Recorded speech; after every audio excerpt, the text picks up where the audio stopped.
Police अधिकारी आणि कर्मचारी यांच्यासह त्यांच्या कुटुंबाची आरोग्याची तपासणी. नागरिकांच्या वाढत्या तक्रारी, ड्युटी बजावताना अनियमितता यामुळे स्वच्छ आरोग्याकडे आणि कुटुंबाकडे होणारे दुर्लक्ष यामुळे पोलिसात रक्तदाब आणि मधुमेहाचा विकार वाढत जाऊन लठ्ठपणा आणि व्यसन हे जिल्हा आरोग्य तपासणीतून दिसून आले आहे. या आरोग्य शिबिराचे आयोजन पोलीस दल आणि मेडिकल असोसिएशन यांच्यामार्फत करण्यात आले होते.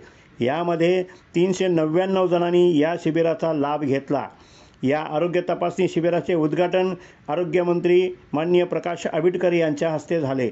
आरोग्यमंत्री माननीय प्रकाश आंबेडकर यांनी या उपक्रमाचे कौतुक करून हा उपक्रम अखंड चालू ठेवण्याचा सल्ला दिला.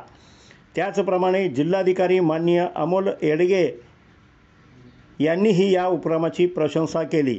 यावेळी जिल्हाधिकारी माननीय अमोल येडगे, डॉक्टर M.R. कुलकर्णी यांच्यासह पोलीस अधीक्षक माननीय योगेश कुमार गुप्ता, अप्पर पोलीस अधीक्षक निकेश खाटमोडे पाटील, पोलीस उपअधीक्षका सुवर्णा पत्की, स्थानिक गुन्हे अन्वेषणचे पोलीस निरीक्षक रवींद्र कळमकर आणि सूरज सिंग राजपूत यांच्यासह पोलीस अधिकारी आणि कर्मचारी यांच्यासह त्यांचे कुटुंबीय हजर होते. ग्रामदेवता प्रतिनिधी मुरलीधर कांबळे यांच्यासह रफिक मुल्ला, कोल्हापूर.